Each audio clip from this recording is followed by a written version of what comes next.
আজকে বৃহস্পতিবার না? আজকের এই রাতটা যে জুমার রাত, জানেন আপনারা?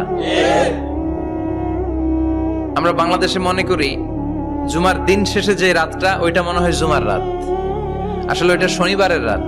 ইয়াউমুস সাবত, ইয়াউমুস সাবত, ইয়াউমুল আহাদ, ইয়াউমুল ইসনাইন, ইয়াউমুল সুলাসা, ইয়াউমুল আরবিআ, ইয়াউমুল খামিস, ইয়াউমুল জুমআহ। এই হচ্ছে 7 দিনের আরবি নাম। তা আজকে হচ্ছে ইয়াউমুল খামিস। এদিনে বিশ্বনবী রোজা রাখতেন। সোমবার, বৃহস্পতিবার সুযোগ হলে রোজা রাখবেন। যারা রোজা রাখবে তাদের জন্য ইন দ্য ডে অফ জাজমেন্টে আল্লাহ স্পেশাল একটা গেট বানাবে জান্নাতে ঢোকার জন্য। ওইটার নাম হচ্ছে রাইয়ান। মান দাখালাহু লাম ইয়াজমা আবাদা। একবার who can enter within this door he will never be thirsty again. একবার যে দরজা দিয়ে জান্নাতে ঢুকতে পারবে, আজীবনের জন্য তার গলার তৃষ্ণা মিটে যাবে।